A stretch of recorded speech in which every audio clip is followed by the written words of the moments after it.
Okay, so after letting my brain recharge for a little bit, not sure if I just cut the episode there or not. Hopefully I actually left a bit of space for me to think about that.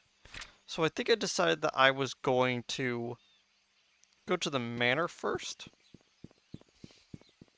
since there's a few things that we can there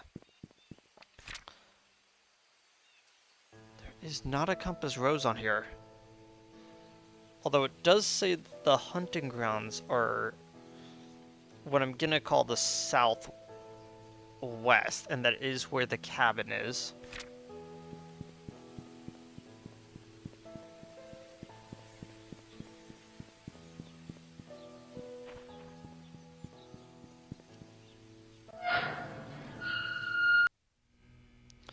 Okay, so now we're at the manor. I think first things first is to check the grounds, since most of the stuff is probably going to be in... Again, I'm saying probably like I haven't actually gone through the manor before. Most of the stuff that I found was on the inside, so another check around the outside might help. You know, I actually thought about something. Uh, the fact that I actually got an achievement for reading all of James Howard's notes probably means that, like, he's probably not really too important to the story, actually. Okay. We need a key for the Manor's garage.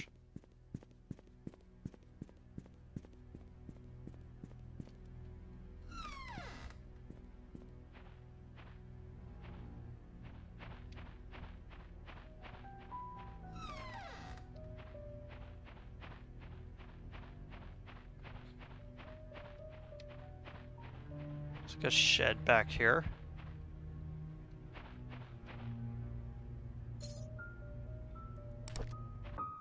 Four-digit number.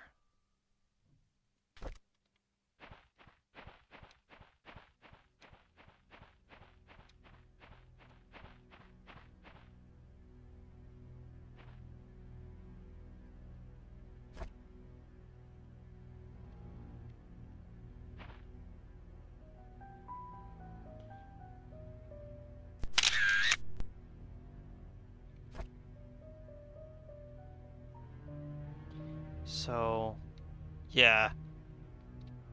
There's someone over there.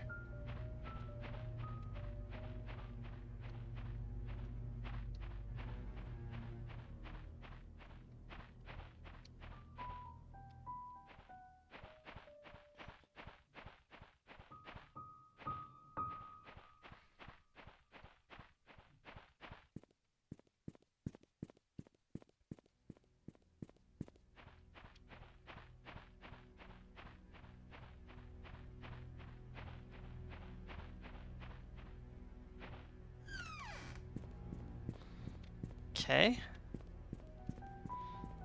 It's all the stuff outside.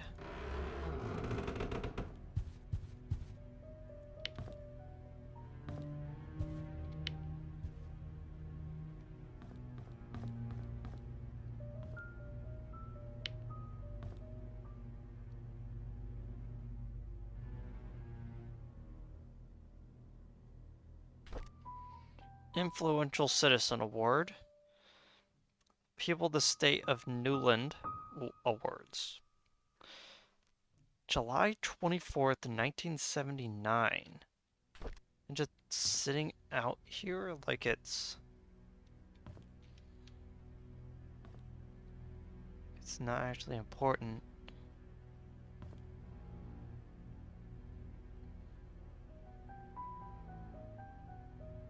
Jackson and Lewis Award. Yeah, these are all of Vivian's awards, just like in a box.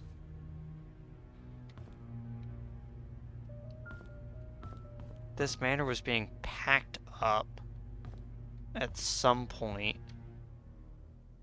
And now it's not.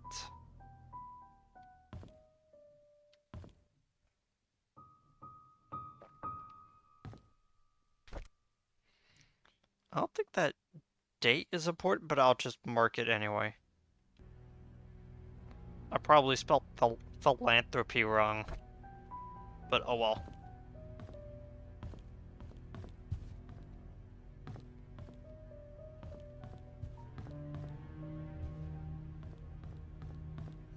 This is the door to the backyard.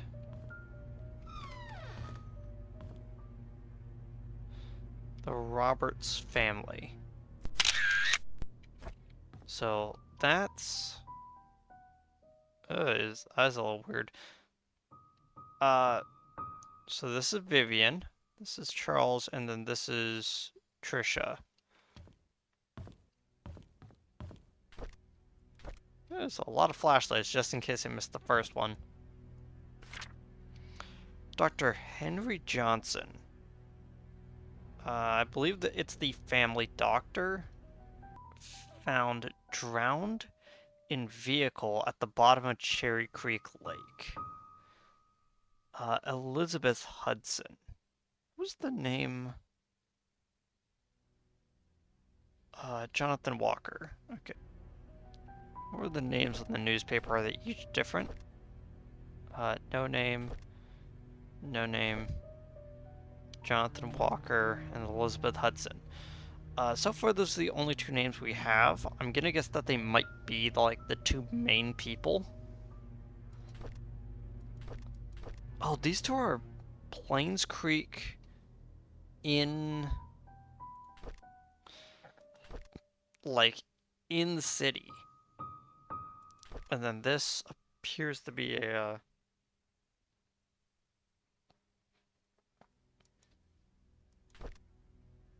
this appears to be a different outlet. A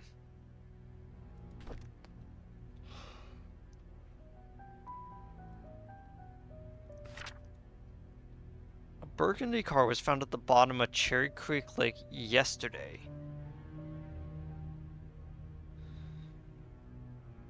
So that's 1995 in July. Whoa. Okay. Vivian's death was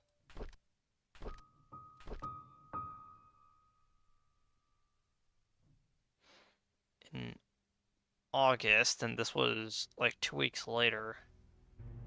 And if I remember correctly,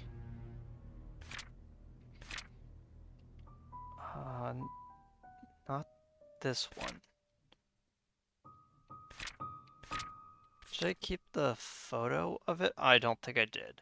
If I remember correctly, the lake is to the east. Everything. A swimmer who chose to remain anonymous said that he was diving in the lake when he saw what happened to be a red car glittering at the bottom of the lake. He swam towards the vehicle and was shocked to see a body in the driver's seat. He quickly called the police. 3 hours later, the vehicle was pulled out of the lake and the body has now been identified as Dr. Henry Johnson. Based on the police report, the body has been in the water between 10 and 15 days. Yeah, so at the beginning of the month of July, last checked in on June 28th. So yeah, right at the end of the month. What day of the week was that? That was a Wednesday. So it's not like he clocked out for like the weekend or something. You know? It's not like he went out for the weekend and then never came back. He left during the middle of the week. Hospital staff assumed he left Painscreek for business purposes, which Dr. Johnson was known to do rather privately. No missing person report. Interesting. Sorry, I'm just thinking of the logistics. So they're cleaning up the house, putting everything out, and as they're putting things away, someone puts an old headline about the family doctor on this table while they're cleaning up.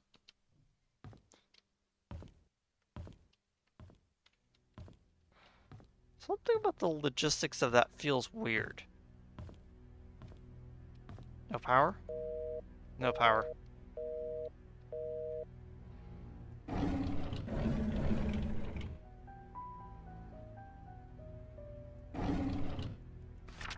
From the desk of Jackson and Lewis in Lakefield.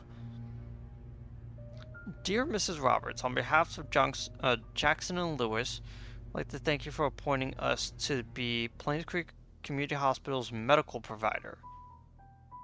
With your husband, Mr. Charles Roberts, running for mayor, some might consider that this partnership to be solely for the benefit of his status. On the contrary, it's also greatly benefits us as your supporting funds allow us to continue our research and assisting our elderly patients. Details of the contract will be sent over shortly. Please go through the papers and have them all signed and returned to us by the end of the week. Yours sincerely, Eric W. Campbell. So on behalf of Jackson and Lewis, which I'm guessing is a law firm, and the law firm is taking over the hospital, so there isn't a conflict of interest. And Eric W. Campbell is the person who's going to be in charge. In the early 70s. Early 70s, okay. I think that's the course of events. So, something tragic occurred. Robert's Relief Fund is founded. Vivian revamps the hospital using the funds. Vivian is awarded for her philanthropy, and then when Charles runs for mayor, Jackson and Lewis take management over for the hospital. Let's put that down as notes for right now.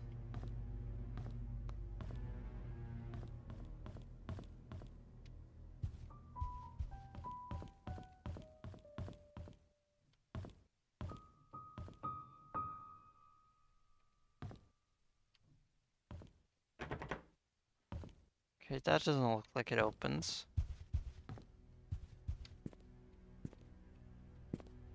There's a lot of drawers.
Anyone delivering food to church on Saturdays, please lock all the doors and return the key under the flower pot before leaving.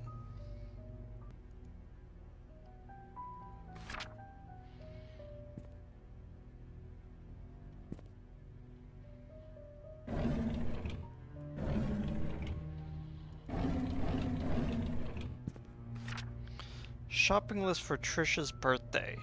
3 packs of balloons, candles, new tablecloths, baking powder, eggs, strawberries. From M. Oh, this must be Mary's notes. What? Mansion room key. So we don't really know which room that goes to, but I'll just keep a note of it. And this is the way to the garage. This is a laundry room.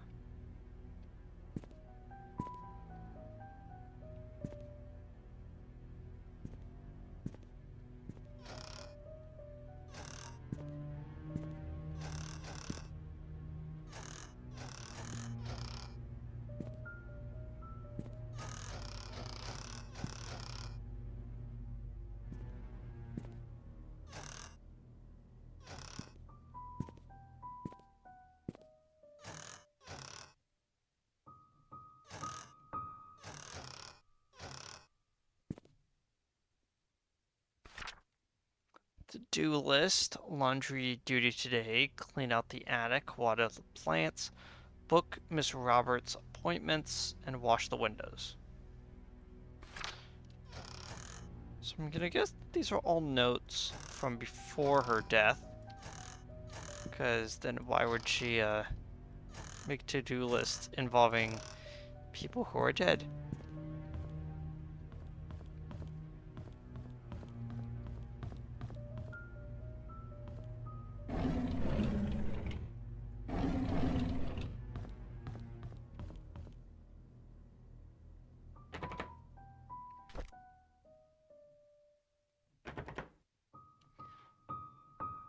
It's not the...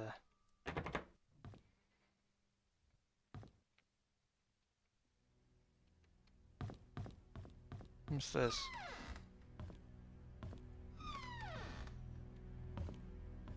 Stairwell.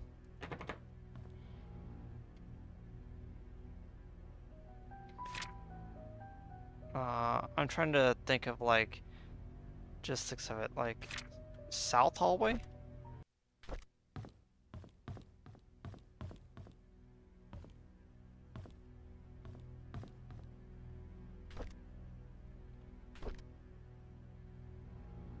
March?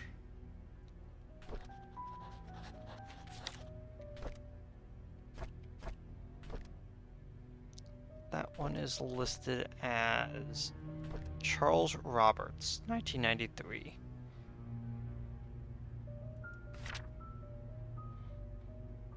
We went hunting this afternoon. Scott's quite a fast learner. He has good manners too. I told him to call me Charles, but he kept saying it's appropriate to call me Mr. Roberts. He almost got the deer on his second try. If he keeps this up, I'll take him over Bernard as my hunting partner. Trisha's been rather obvious in her interests. He's a good-looking young man and respectful to others. I don't mind his status. There's nothing wrong with being an orphan. If there is, it's the parents' fault. Pastor's adopted son. There we go. I know that Trisha fancies him. This is all in 1993. 1983. Today is Mom's death anniversary. It's been 18 years since she passed away. I paid my respects to her tombstone. Vivian wasn't feeling too well and chose not to come, so I asked Scott to accompany me. He brought fresh lilies. He said lilies suggest that the soul of the deceased has returned to a peaceful state. Sometimes I feel like he's a son to me. Now that I think about it, Vivian knows is getting sick during this time of year. Let's see. Let me put that in connections. You'll see why in a bit, because I actually didn't read that last time. I knew our relationship would not be as close as we had it, but ever since Vivian discovered my affair, she hasn't been the same. She once joked to her friends during a dinner that all politicians are alike, and as a politician's wife, she has learned to close one eye. Sometimes I feel sorry for her. I think it was because of Trisha that she didn't leave me. She's a good wife and a good mother, and I'm grateful for that. Doesn't bode well.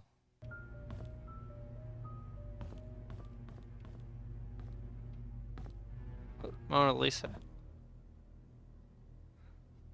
Okay, so these are all like recreating of like famous paintings, but none of them I'm going to guess are the original. and I don't know when the affair happened, but I'm gonna guess that it happened in 1993 she yeah,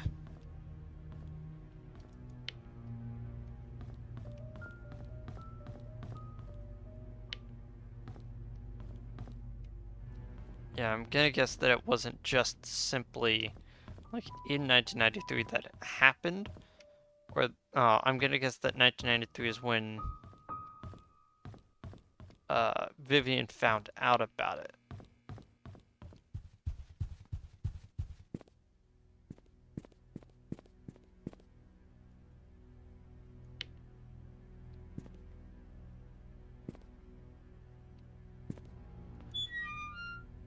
Vivian's locker, Trisha's locker, Derek's locker, Charles's locker, and then Bernard's locker.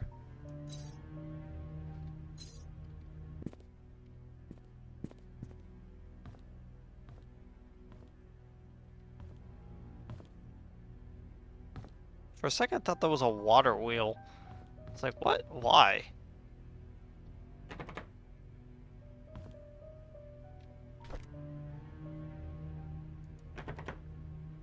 Oh, that doesn't work either.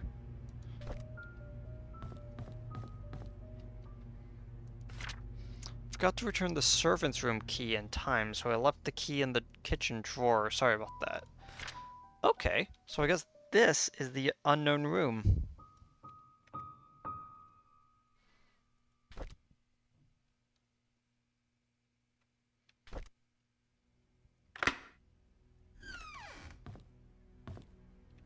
Yep. I need to report Scott to Bernard. His suspicious acts are getting out of hand. Today I saw him peeking into Mr. and Mrs. Roberts' room from the window. He's been told many times not to do that.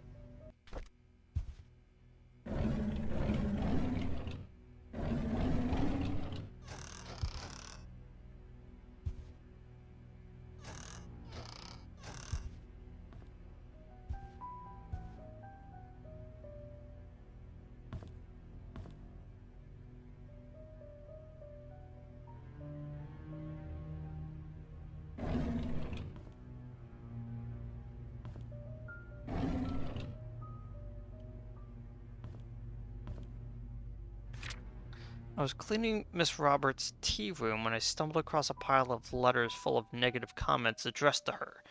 Why on earth did she keep those letters? She, more than anyone in this town, doesn't deserve to be attacked by these faceless cowards. These people cannot see the positive impact she has made for this community. It's not her fault that her business deals can't please everyone. So she has some enemies.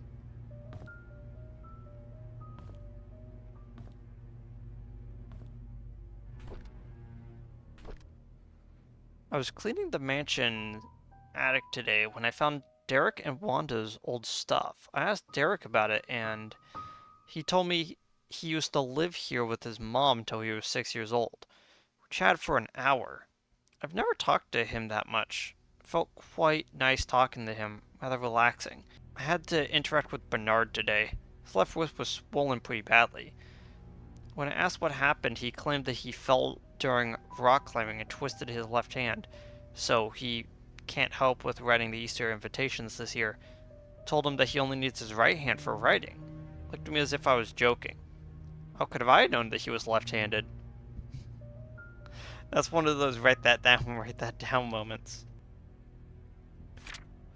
Dorothy asked me to help clean her house tomorrow. I didn't know she has her own place. I thought that she lived with the Roberts family in the nanny room. She said she hasn't used the house hasn't used that house for a few months, but now it needs to be taken care of. She'll be 60 this year, and I think I should help her. The address is Black Pine 40. Dorothy's house is at Black Pine 40, and it's one of the unlockable doors. Okay. Trisha and Vivian had an argument during dinner. Vivian is thinking about sending Trisha to college, but Trisha wants to be with Scott. She is not thinking straight. Now, I wonder who exactly is not thinking straight. The wording of it makes me think that she's talking about Trisha, but maybe she's siding with Trisha against Vivian. I don't know. June 1st. I was about to clean the gallery when I noticed the door was already slightly open. Looked inside, I saw Mr. Robert standing in front of a painting. Right before he left, I heard a faint click. As he was leaving the gallery, I hid behind the staircase hallway. When I was sure that he was gone, I went into the gallery to see what he was so entranced by. It was a painting of an old woman, with a white headband. I wonder what's so interesting about this lady. June 11th. There'll be a grand party to celebrate Trisha's birthday this evening. She'll be officially 21 years old. Trisha and Scott are meeting at the shed behind the mansion. They call it their secret hideout. I don't know. I know Vivian doesn't want Trisha to be with Scott. Should I tell her about this? July 12th. Dr. Johnson is dead. Oh, right, because the article was about the previous day, so that would have been 12th. Dr. Johnson is dead. He was the head of Painscreek Community Hospital as well as the Roberts family's doctor. The police came by and asked if Vivian would be willing to go down to the station for another interview. I was nervous, but Vivian was very calm and accepted their request. She came back in the evening and assured us that everything was okay. She had nothing to do with Dr. Johnson's death. His death was purely an accident. That was the first of the Mary's journals. Just need to find the second one to, Okay.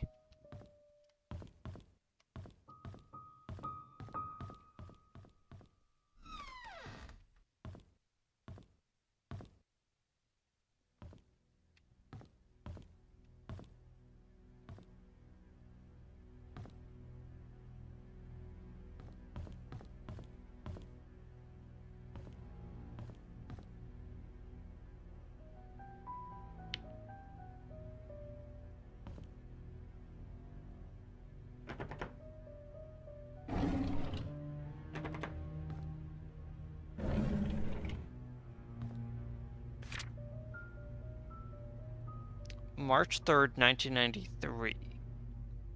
So this would have been 20 years later. So that's 73.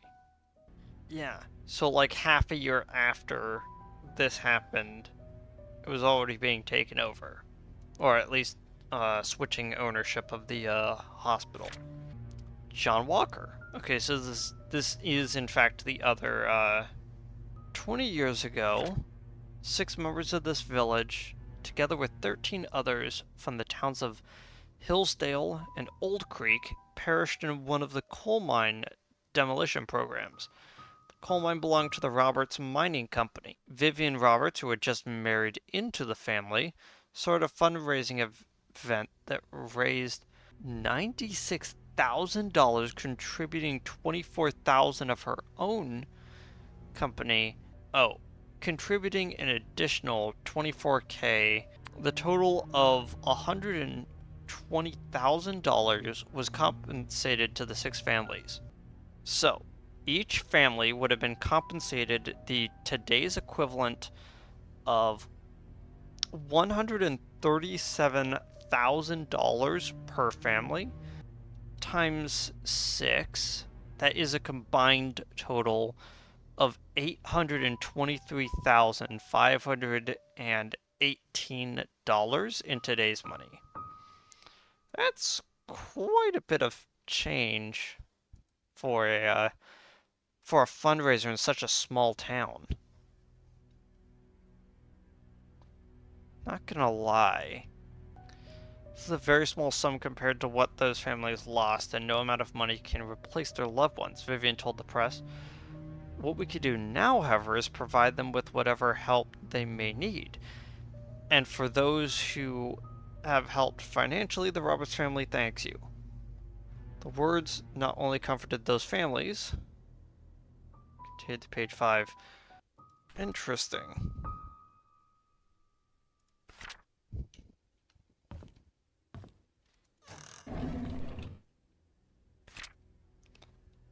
I'm sorry, Thomas. I must have forgot to check the inventory. Apparently we are missing a case of Da Vinci's. Please don't tell Miss Roberts. Thomas. Who's Thomas?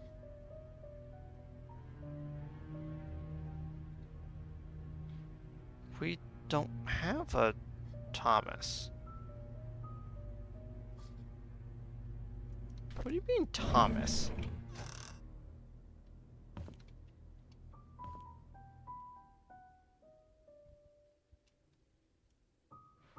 Da Vinci, Chianti.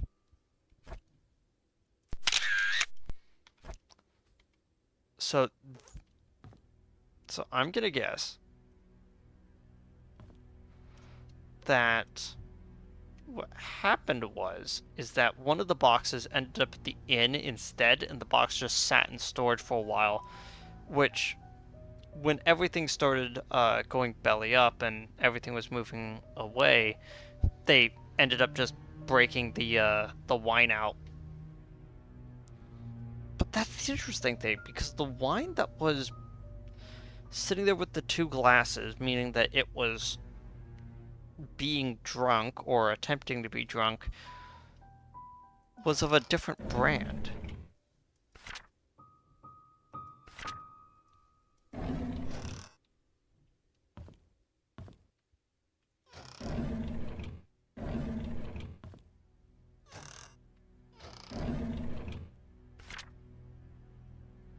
Da Vinci's Wine and Service, yeah.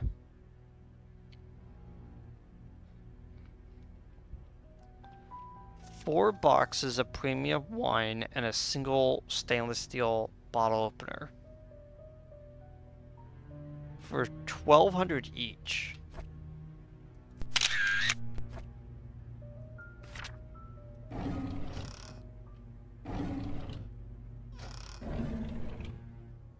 Yeah, 1, 2, 3. And then the fourth box is sitting at the inn. Is she the count scores?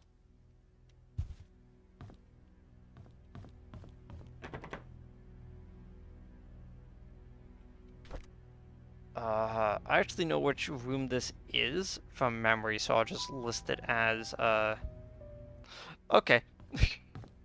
I accidentally opened up a second Unity window, and so I thought I had, crashed the game.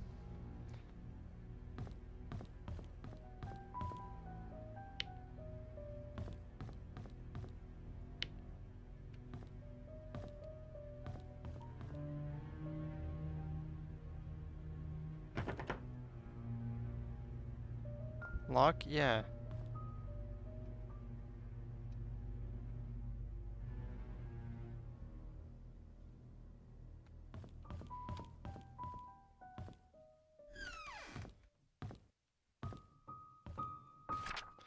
Notes for Vivian's tea schedule. Tea time is 3:20 on the dot. Use the flower powdering cup for Mondays. Gold line cups for guests. Use half a cup of milk. Always leave the sugar on the side. Never interrupt unless she calls for you. What this was? Mary, most likely. Left a lot of notes for herself, and now they're all scattered to the wind. I wonder why.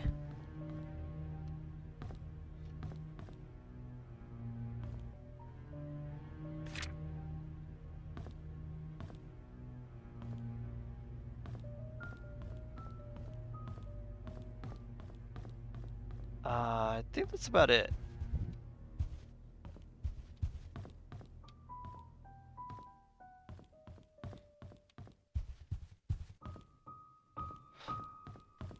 Did I check over there? Yeah, I checked over here.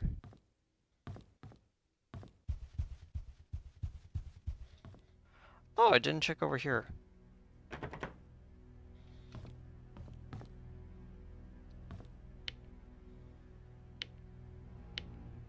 Oh.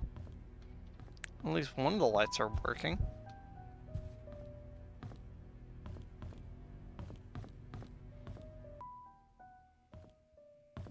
This security room. 6-digit number.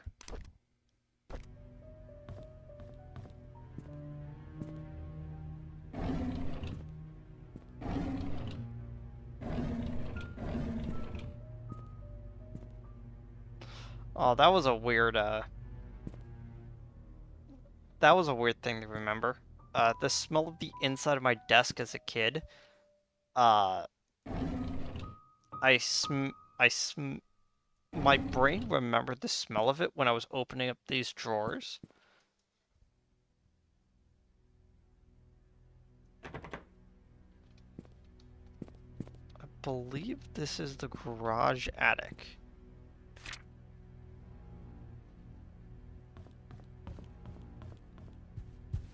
Oh, here's somewhere I haven't checked yet.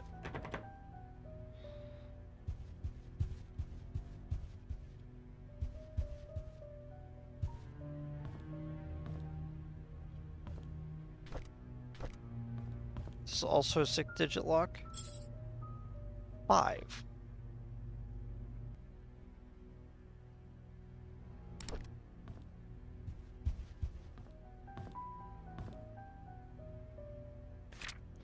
There's the second floor.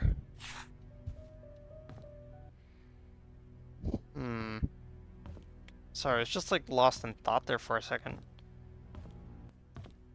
Okay, I think I've basically explored all that I can for here. I basically just leave with more questions than answers. Only real thing that I have is the location of the key. Location of the key at the church.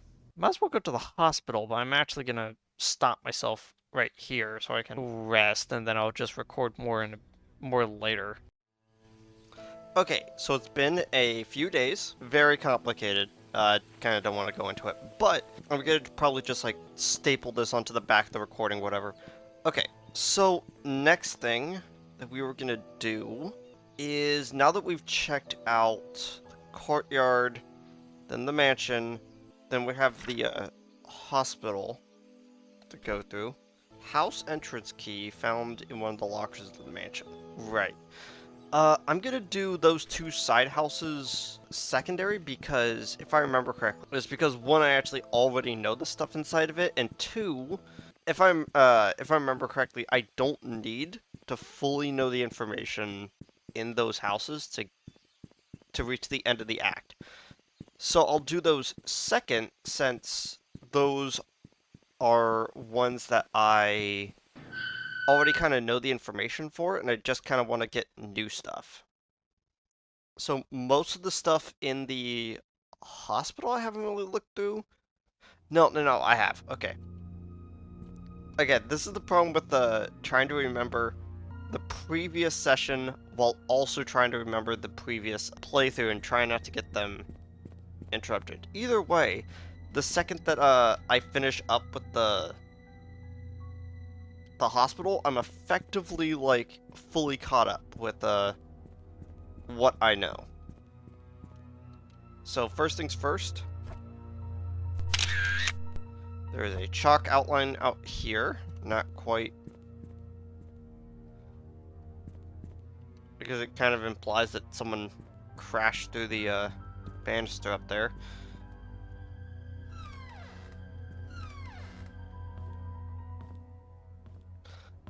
So my initial thoughts when first exploring this area was that clearly the hospital's supposed to make you feel uneasy. I'm...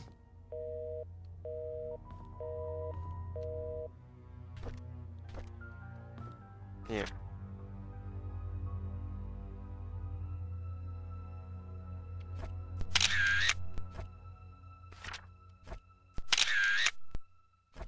There we go. Just so we have some addresses. I'm guessing that they don't need addresses for people that are out of town. I also like how each line has the same writing. Yeah, so you can tell it's the same person just writing each line. Um, I can't remember if we actually need any of the information right there. I'm gonna look back through it in a bit.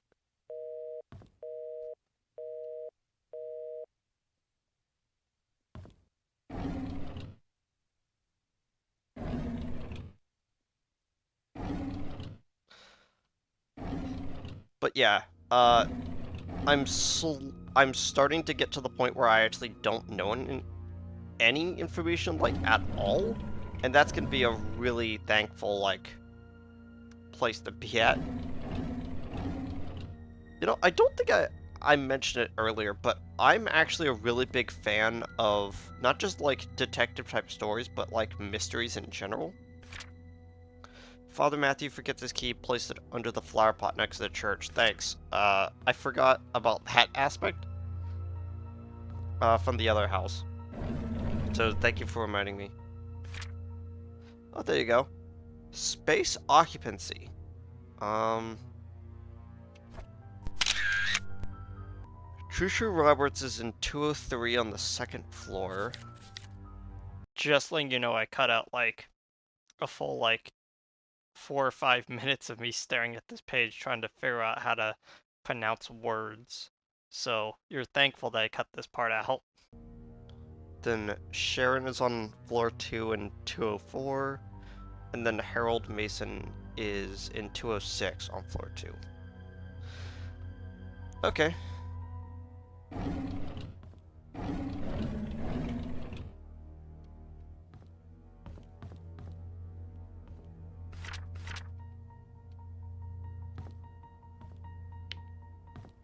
Right. Gonna have to check every single room, aren't I?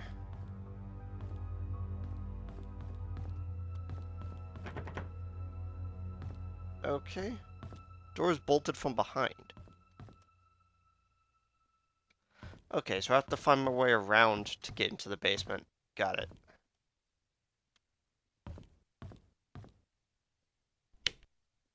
Yeah, I figured.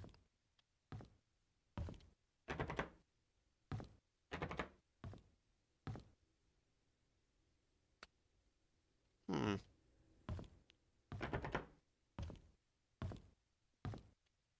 Storage. Medical records. That's probably gonna be an important room.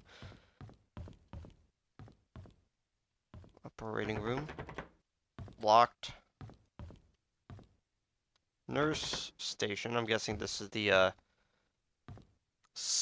the break room for the nurses. Yeah, I figured.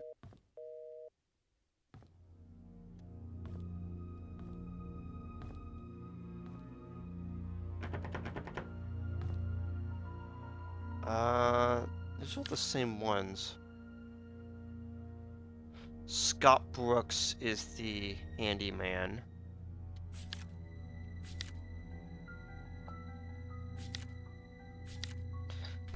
No, that B did not stand for Brooks, so we wouldn't have a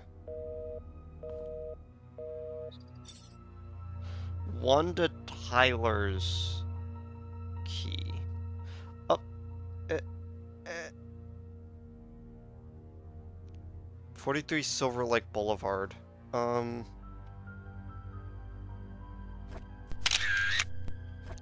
there you go. So we don't have to keep rotating it.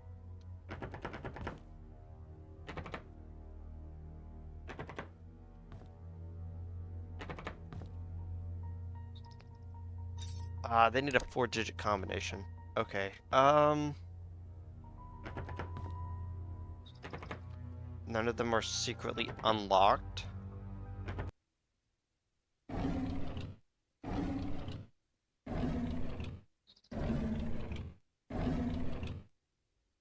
Oh, key. Medical records room. Whoops. Pressing F to put into your inventory after you're currently holding it is kind of weird, but I'm not complaining. I've encountered weirder oh, key card. I've encountered weirder control stream. Yeah, control schemes, to be honest.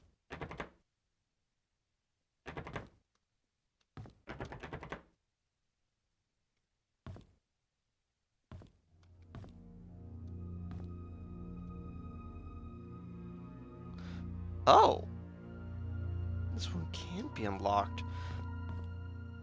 Um,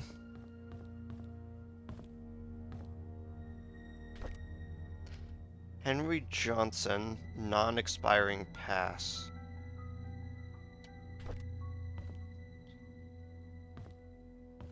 Um,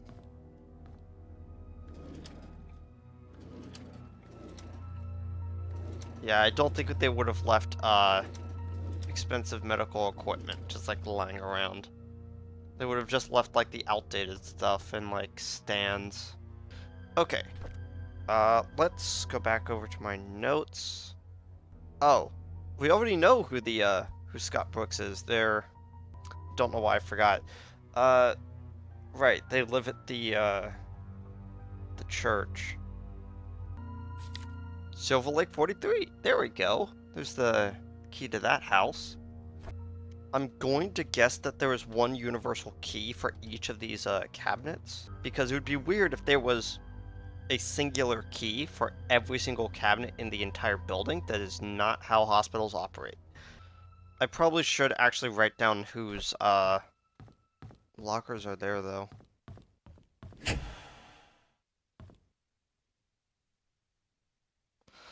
Oh, of course. And then now this won't work. Yeah, great. Uh, so it's Susan, Catherine, Lisa, and Maureen? Dang it. There's like 4 different ways to spell this obscure name. Okay. So we have that. Can I also open up? Yep. Okay. Uh, doctor's use only. I keep spelling that wrong. I think it's still spelled wrong. Okay, let's see what other doors are 1 or 2. That is Wanda Tyler.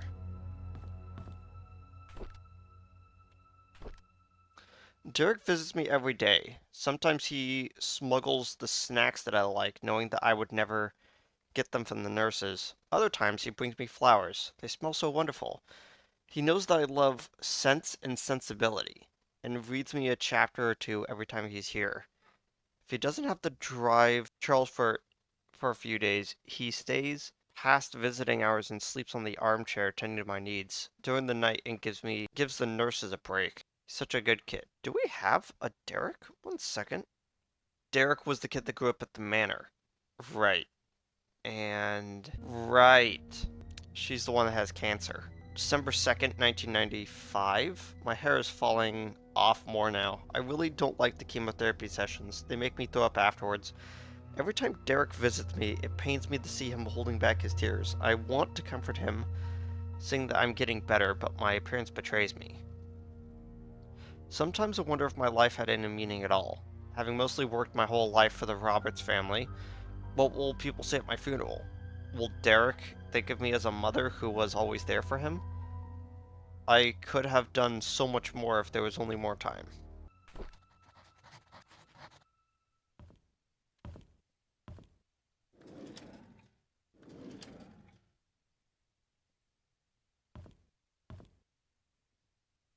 Man, they really didn't even want to like clean up this place, like try to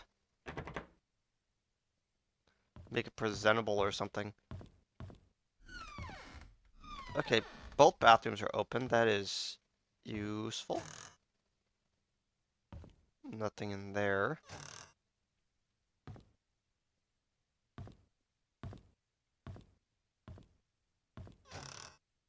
Nothing in there.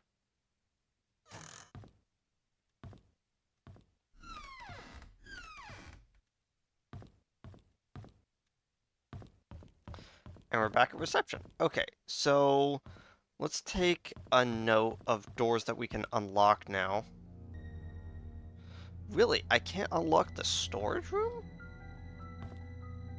That feels weird. Okay.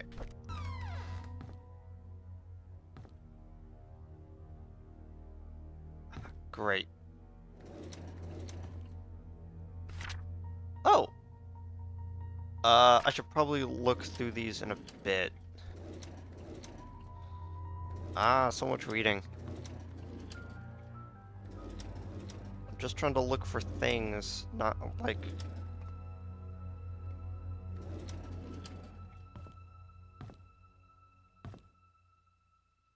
What was that?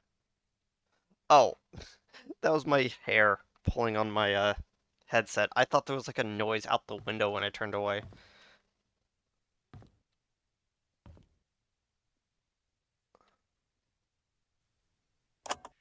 Hello again, Miss Roberts. How are you doing? What should we talk about today? The nurses have notified me that you haven't been eating your meals. Is there something wrong with the food? We know that currently this is a rough time for you. Your father has been asking for you. He wants to know if he can talk to you.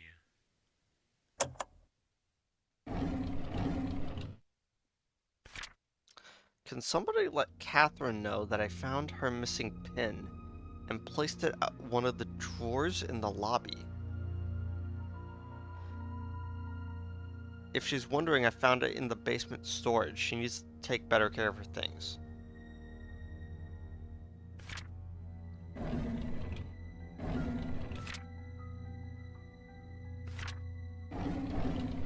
Huh, that's weird. Oh, I didn't check these ones. There we go. What? Ex... Ex nihilo nihil fit? Ex nihilo nihil fit. 1964. What, I can't pocket that?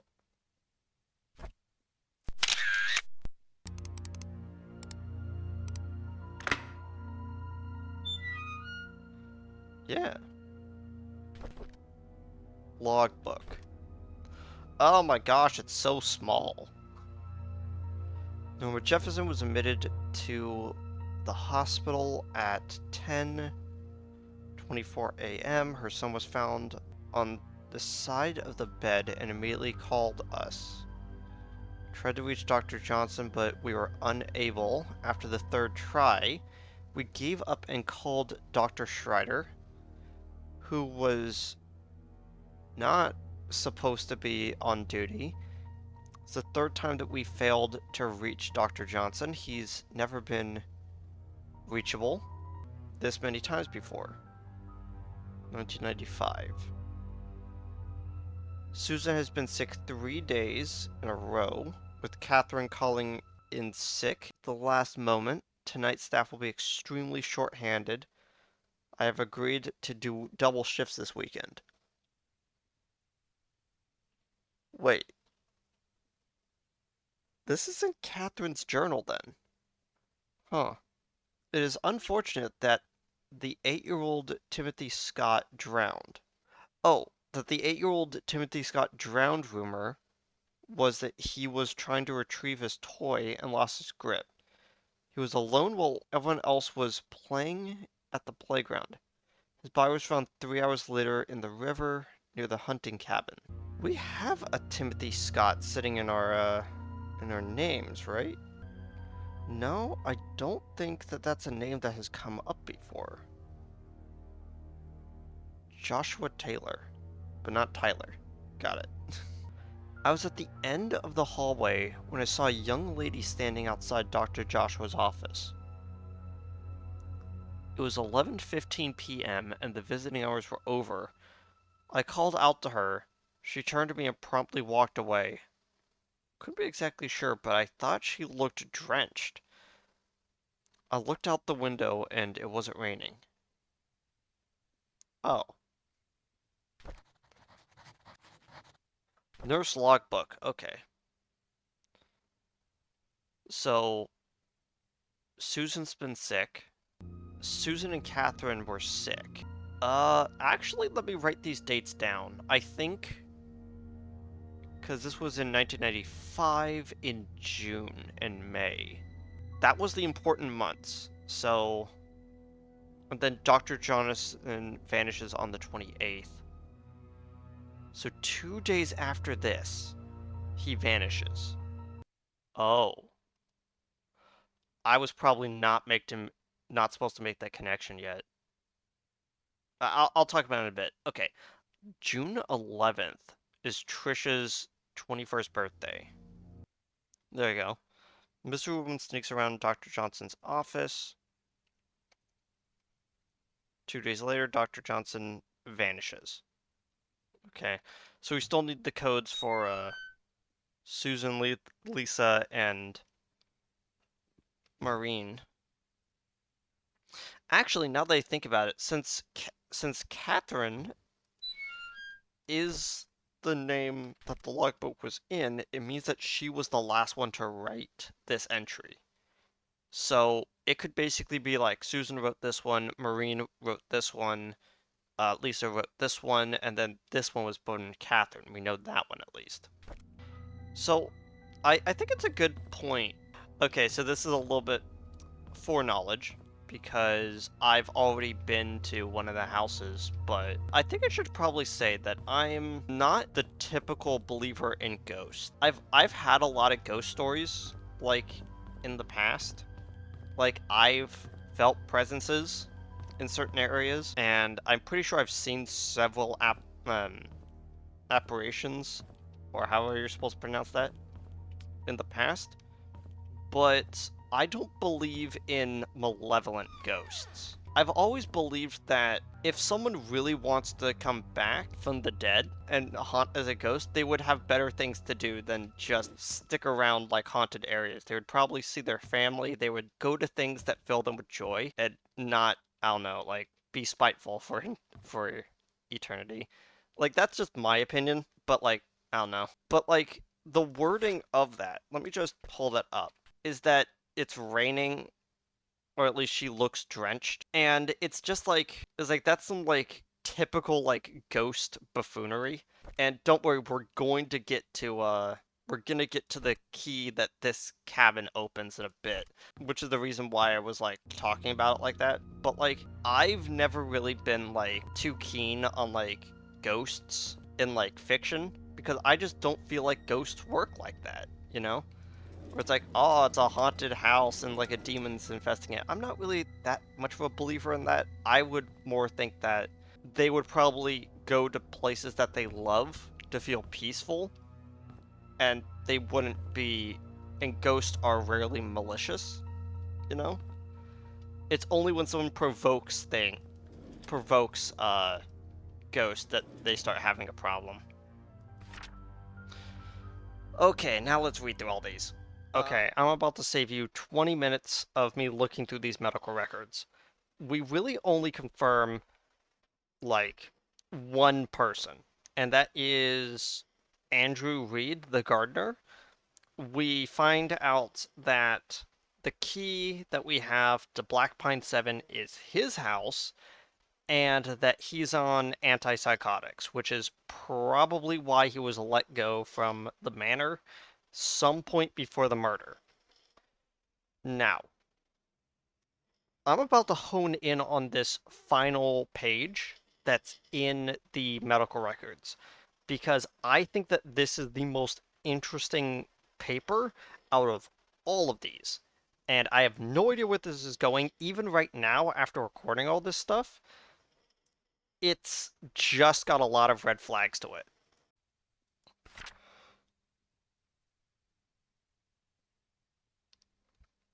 Again, no, this is the 1982. Dose strength 1 once. Yeah, that is a completely different MPI number. It's not even like... Yeah, that's super fake. I'm gonna just say someone forges. Okay, for a single dose of medication, I think that's the most concerning part of this whole thing. And it's in the last one, of course. We've been in this room for far too long. Okay.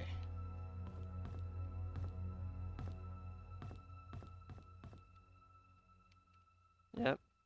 Someone did one last wipe down to this place before heading out. Before I head upstairs, I'm going to check outside. Nothing. I think there would be at least something. Okay, let's delete all those. The only thing we really got out of that was that, so the 2 keys that we have, we now confirmed who owned them.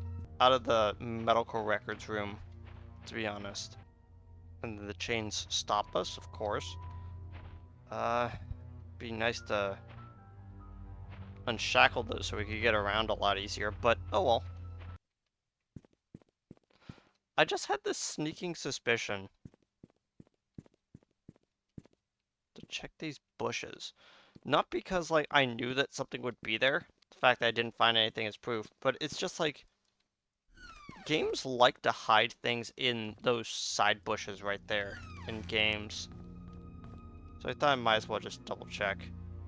Okay, so that's everything on the first floor. Room 208.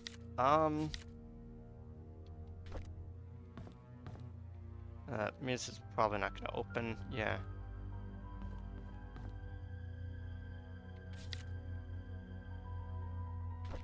Yeah, all of these rooms are just closed down.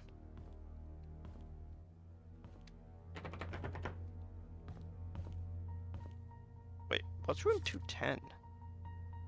6 beds. Okay, so this must be like some sort of like triage overflow room.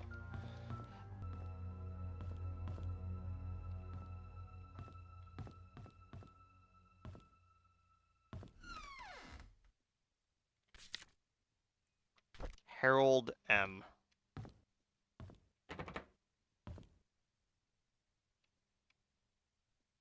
Why would a restroom door be locked? Oh man, the great cereal. Adios.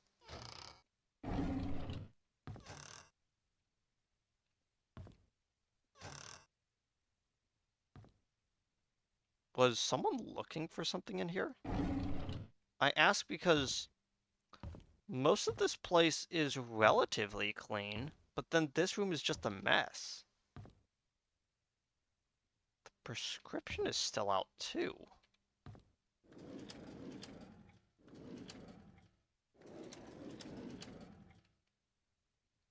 Yeah, they still have the documents and the first aid kits in here. This must have been like one of the last rooms that was closed down.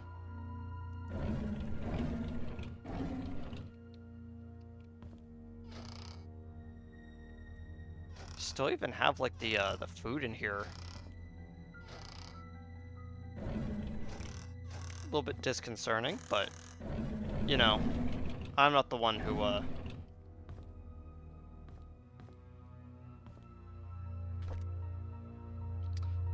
From the collaborators of Science vs. Religion, Is Heaven Real? A definitive book in answering the reality of the afterlife and spirituality by Alfred Coldwin.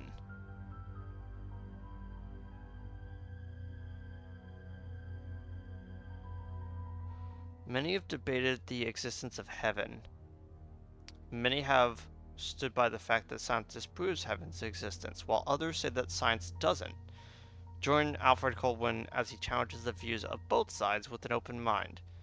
Remove all bias and take a look at the controversial topic of many's life's unknown questions. Coldwin gives a very fresh understanding of many current issues. That that sounds like a just write something up that sounds flowery. Nicole. Who's Nicole? This room is for Harold M. Who's Nicole? That is not a name that's on the visitor stuff. Dear Hannah, I heard from my mom that you're not feeling well. Oh, Hannah. My bad. Hannah and Nicole have not been brought up at all this whole time. So I wrote a letter to say that I'm really sorry for what I said to you last time. I just want our time capsule to be perfect. When you get better, you can put anything you want in our time capsule, and you can decide where we could bury it. I promise. I really hope you get well soon. I miss you. Please write back to me. P.S. You can pass your letter to my mom. She works in the hospital as a nurse. Nicole.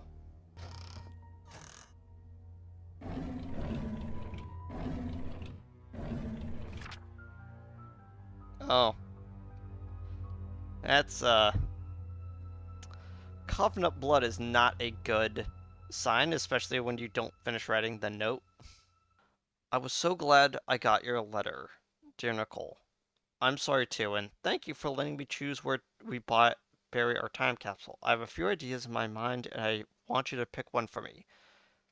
Playground, behind the hunting cabin, the cemetery,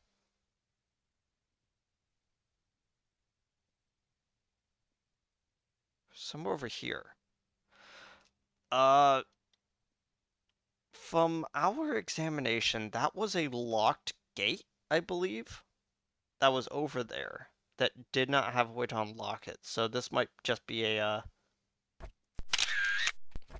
this might just be nothing, but like, I wonder if that time capsule that they're talking about is that box that we found right there. Room 205.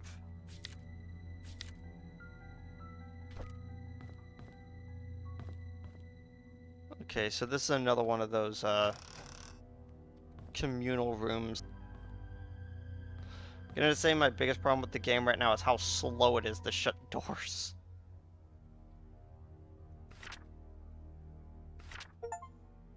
So the achievement I just got is Dying Man's Letter. This is the letter from Harold Mason. These last few months gave me time to reflect for quite some time. When one comes to the understanding that soon my body will be no more, I will return to this earth. The question arises of the purpose we fragile beings have in this life. How my soul yearns for those joyful moments. Oh, I read that weird. How my soul yearns for those joyful moments with loved ones when I was ignorant of such incomprehensible matters. Now I sit here, just waiting for death, knowing that I will never have a second chance. If only I could express what I feel to my wife, kids, people I once called friends, maybe I could feel comfort. My body may be too old to travel, but at least I could send something to them. A nurse has helped me prepare a package to send. I'll see to it personally that it gets dropped off. Once my body feels better, the last effort of a sick old man, Harold S. Mason. He was moved out of that room. Maybe because he died? But then why wouldn't they change the name? We haven't gone to the cemetery yet, have we? No, we were waiting on... I wonder if that's who was waiting for him. Who was waiting for Dr. Johnson. No, I would have taken pictures of the cemetery if I actually did. Yeah, they probably would only put locks on doors that you would actually eventually open. Was there any other room on the second floor, actually? Room 203 and 204.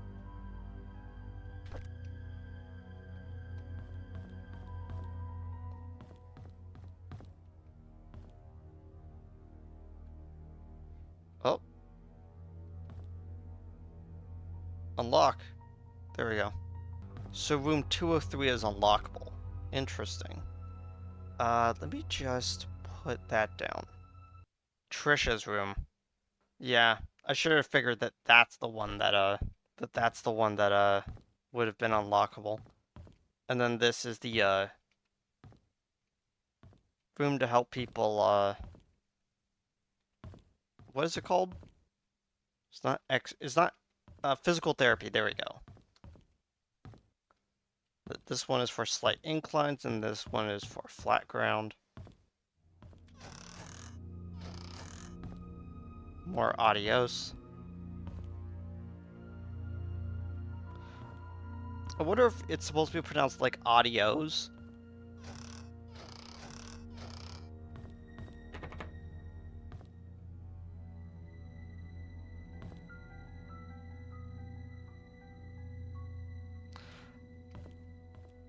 I'm not gonna lie, the music of the hospital reminds me of a super old game that probably no one else remembers. It's is it just called House? It's a point and click adventure game that is set in a spooky jump scare house. Ooh, but like that music is burned into my memory because it was like one of the first like experiences that I had with seeing a scary game.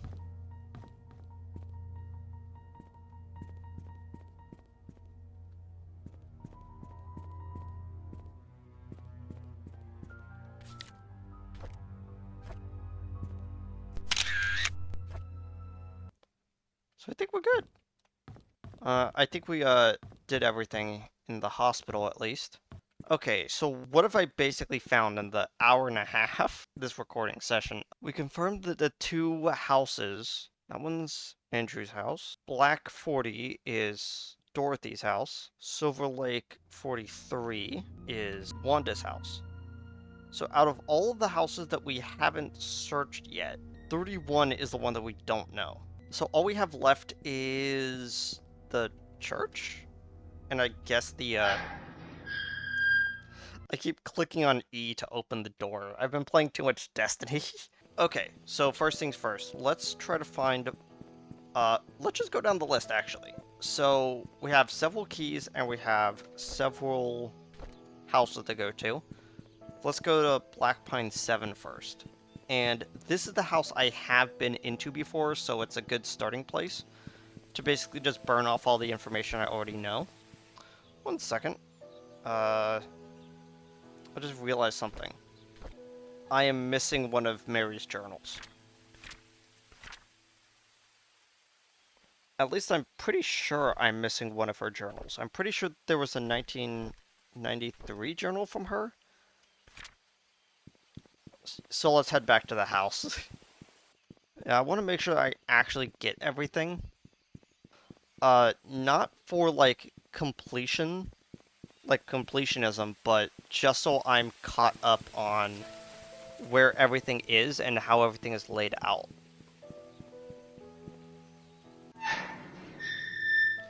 And since I already have the notification that I found everything, I need to make sure that I'm actually like fully up to date with the way that I know information, you know?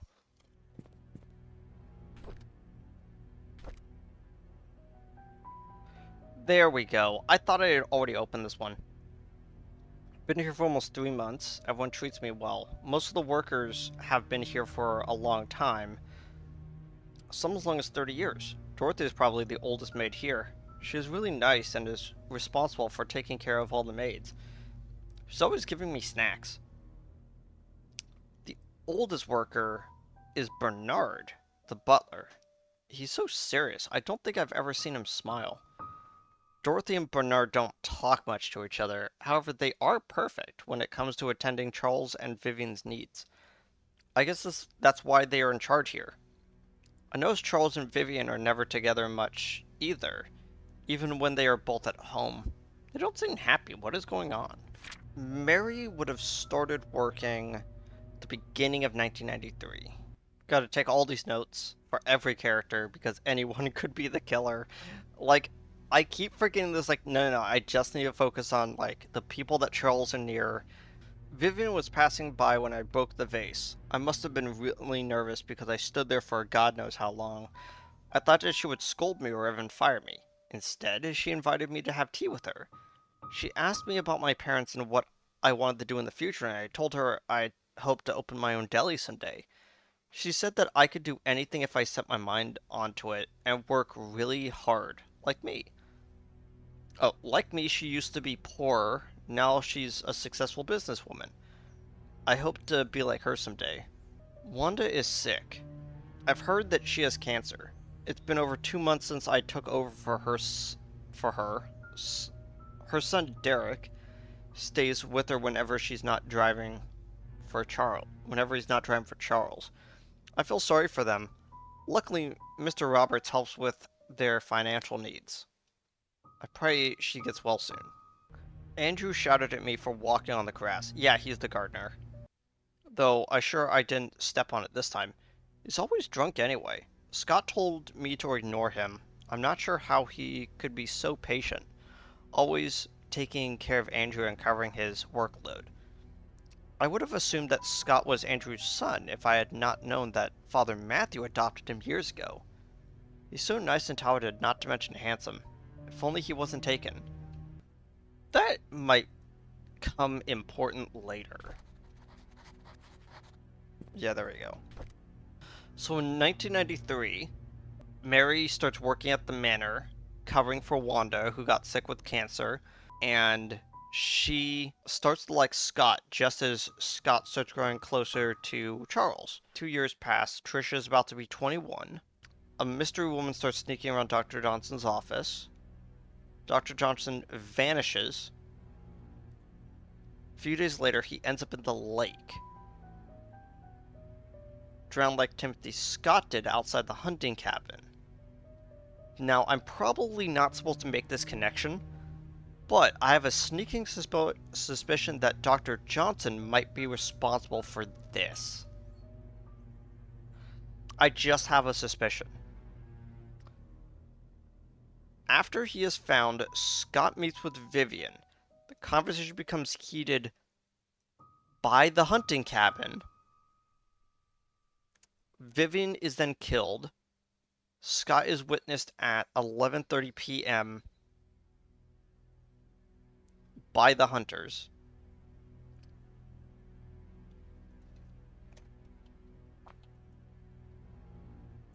Vivian is moved to the front of the house at 7 a.m., and Mary finds Vivian's body shortly after. All of these witnesses come forward a few days after. Then the following year, the hospital is closed down because the person who was financially backing it through embezzlement is now gone. Their head doctor is dead. Huh. Okay, we're starting to actually get like an pretty interesting timeline of events because Mary is the one that suspects Scott. That's fascinating. And it decided to cut off there, so like all the other stuff, like running around to like the other houses that we have keys for, and like the stuff with the church, all of that's gonna be in the next episode. I wanted to kind of put the manor and the hospital, which are the two kind of large areas together, and then make the a more in-depth exploration of places in town to be its own episode. So, see you guys next time. Goodbye.